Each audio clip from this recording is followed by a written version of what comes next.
Assalamualaikum warahmatullahi wabarakatuh. Selamat malam Pak Agus, yang terhormat Profesor Agus Agus Prasomo MD FCILT. Perkenalkan nama saya Tante Latifah, saya dari kelas 11C. Saya coba akan mempresentasikan tugas akhir semester dari mata kuliah Sistem Logistik and Supply Chain, yaitu dengan studi kasus yang ketiga, When Matrix Fail, Rebuilding Supply Chain Performance Architecture, Balance Scorecard Implementation for Supply Chain Management.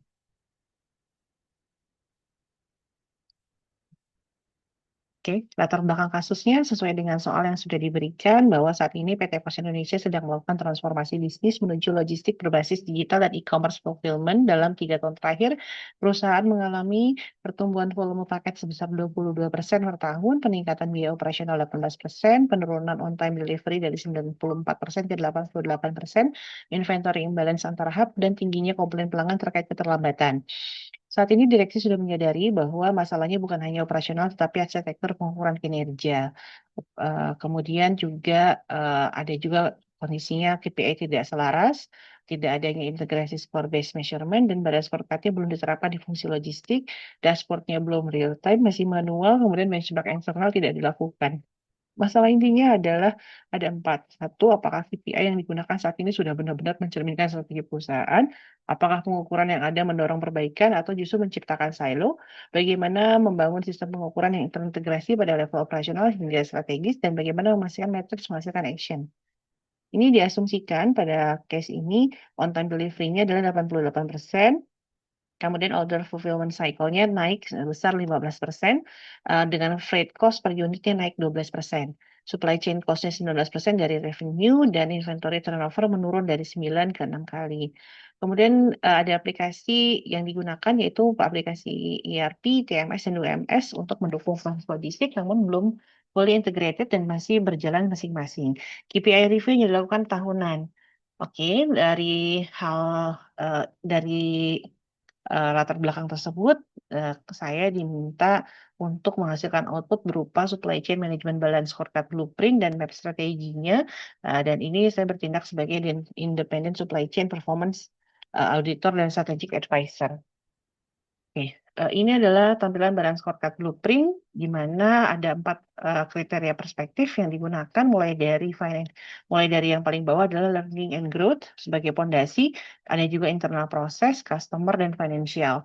Di sini kita bisa melihat bahwa sasaran objektif dari learning and growth itu adalah kapabilitas digitalnya, dengan KPI-nya adalah integration rate dari masing-masing aplikasi yang sudah ada, baik ERP, TMS, maupun WMS. Kemudian ada juga ketersediaan dashboard yang bisa diakses secara real time. Goals-nya itu harus ada 100%. Inisiatif untuk mencapai sasaran strategis tersebut adalah adanya digital backbone integration, yaitu akselerasi integrasi penuh antara ERP, TMS, dan UMS untuk menggantikan proses manual dan sistem review yang masih dilakukan secara tahunan. Sebaiknya review-nya dilakukan secara bulanan. Kemudian ada juga internal proses atau perbaikan dari sisi operasional, yaitu dengan objektifnya adalah optimalisasi arus barang. KPI yang digunakan adalah turnover inventory, kemudian order fulfillment cycle time. Inventory turnover ditargetkan menjadi 9 kali, lebih banyak, yaitu kembali normal, sedangkan untuk order fulfillment cycle time turun 15%. Caranya seperti apa? Jadi hub rebalancing dan cross docking, yaitu meredesain alur kerja antara hub untuk mengatasi inventory imbalance dengan mempercepat cycle time yang saat ini sudah naik menjadi 15%. Reviewnya harus dilakukan secara bulanan untuk mempercepat proses perbaikan. Kemudian ada juga untuk dari sisi perspektif customer, dengan sasaran objektifnya adalah keunggulan layanan, di mana KPI yang digunakan adalah on-time delivery atau OTD-nya yang harus lebih besar dari 95%, yaitu kemudian ada juga customer complaint rate yang harus turun 20% dari saat kondisi existing saat ini. Caranya seperti apa untuk untuk mencapai objektif itu adalah dengan adanya peningkatan SLA pengiriman dan sistem tracking real time untuk pelanggan. Dengan adanya implementasi sistem notifikasi proaktif kepada pelanggan untuk memitigasi komplain, memperbaiki OTD yang anjlok ke 88% supaya bisa naik lagi jadi 90 di atas 95%. Review sebaiknya dilakukan secara mingguan supaya dapat lebih cepat mengambil keputusan. Nah, yang paling top tier-nya adalah dari sisi perspektif finansial. Ini ada objektifnya adalah efisiensi biaya total dengan KPI adalah persentase penggunaan total biaya supply chain yang dihitung dari pendapatan. Jika targetnya adalah lebih kecil daripada 15%, kemudian ada juga freight cost per unit dengan goals-nya turun 10%. Inisiatifnya atau caranya seperti apa supaya bisa melakukan efisiensi, yaitu dengan program penghematan biaya transportasi dan optimasi rute.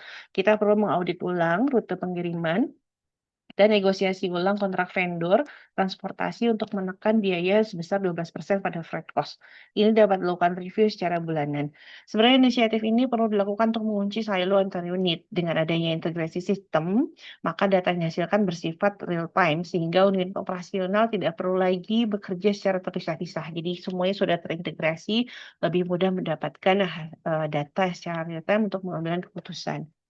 Nah, ini dari yang blueprint tadi sudah diuji keseimbangan metriknya dengan metrik balance test dan hasilnya didapat seperti ini. Jadi bahwa desain balance scorecard yang blueprint tersebut sudah dinyatakan valid dengan mempertimbangkan 3 kriteria sebagai berikut. Yang pertama adalah keseimbangan landing dibandingkan dengan lagging.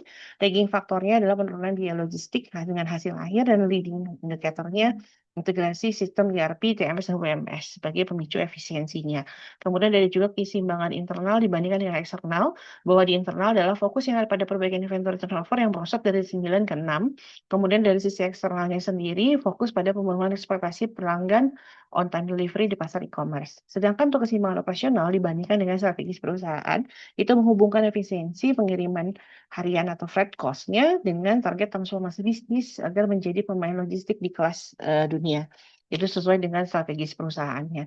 Nah, kemudian untuk memastikan metrik ini menghasilkan action, Pos Indonesia harus segera beralih dari dashboard real time, untuk harus segera beralih yang asalnya manual ke dashboard real time, agar kejadian-kejadian yang bersifat anomali seperti inventory imbalance antar hub, kemudian ada juga data yang lainnya yang tidak terintegrasi dengan baik dapat segera terdeteksi dan tersolusikan dalam waktu singkat. Next, ada dalam map strategi. Map strategi kita mengambil dari sisi posisi paling bawah, yaitu dari learning and growth sebagai fondasi, kemudian berlanjut ke internal proses sebagai efisiensi operasional, customer sebagai value proposition, dan financial aspect sebagai hasil akhirnya. Nah, gimana cara bacanya? Di sini kita membenahi dulu kita membenahi dulu fondasinya atau learning and growth-nya dengan mengintegrasikan sistem IT yang menjelaskan KPI inter unit. Maka karyawan akan memiliki alat dan panduan yang baik dan benar untuk mencapai KPI-nya dalam bekerja. Kemudian selanjutnya lari ke internal proses bahwa dengan sistem yang sudah terintegrasi, proses internal akan semakin membaik. Artinya apa? Kita bisa memantau stok secara real time, meningkatkan inventory turnover, dan mengoptimalkan rute pengiriman dengan menekan freight cost. Customer, nah dari situ kemudian kita berpindah lagi ke value, yaitu proposition atau customer. Dengan proses internal sudah efisien, yang tadi sudah disampaikan, maka akan berdampak langsung pada pelanggan. Kenapa berdampak? Karena pengiriman menjadi lebih tepat waktu. Artinya on time delivery-nya akan naik, persentase SLA-nya, kemudian siklus pesanan menjadi lebih cepat, dan secara otomatis menurunkan tingkat komplain.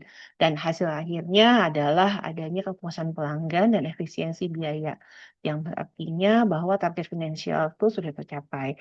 Dengan adanya volume paket yang semakin meningkat, tidak akan tergerus lagi dengan besarnya biaya operasional yang tinggi, karena sudah efisien ya, sehingga margin keuntungan perusahaan meningkat secara berkelanjutan. Oke, pertanyaan reflektif yang dari yang disampaikan oleh Profesor. Sebagai independent supply chain performance auditor dan strategic advisor, sebenarnya saya pengen tahu, saya diminta mengetahui apa sih perbedaannya mengukur dan mengelola kinerja. Sedangkan jika melihat dari kasus yang disampaikan latar belakang bahwa Perusahaan Indonesia sebenarnya sudah melakukan pengukuran, namun belum melakukan pengelolaan kinerja, sehingga KPI supply chain antar unitnya tidak pernah selaras.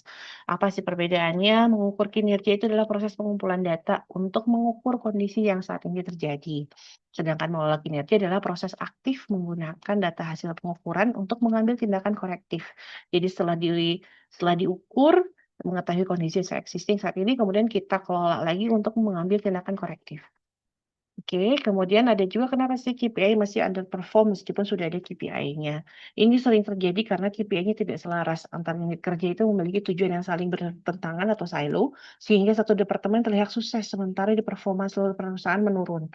Nah, kemudian ada juga review yang terlambat. Melakukan review KPI itu hanya 1 tahun sekali, membuat perusahaan kehilangan momentum untuk memperbaiki masalah yang terjadi secara harian dan mingguan, padahal harusnya day by day. Kemudian kurangi integrasi sistem, ada juga fokus pada hasil bukan pada proses. Nah, kemudian menghindari KPI overload agar sistem manajemen kinerja tetap efektif dan tidak membebani usaha organisasi, maka perlu lakukan beberapa hal. Satu, gunakanlah prinsip Pareto.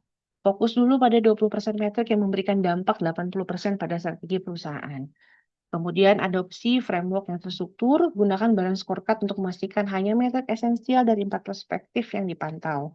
Kemudian standarisasi score base-nya untuk mengetahui standar internasional seperti skor membantu menyaring metrik mana yang benar-benar relevan dan untuk fungsi supply chain. Kemudian terakhir adalah hierarki metrik. Bedakan antara metrik strategis untuk direksi dan metrik operasional untuk staf di lapangan agar setiap level hanya memantau data yang relevan bagi mereka. Nah, apakah sih semua hal perlu diukur?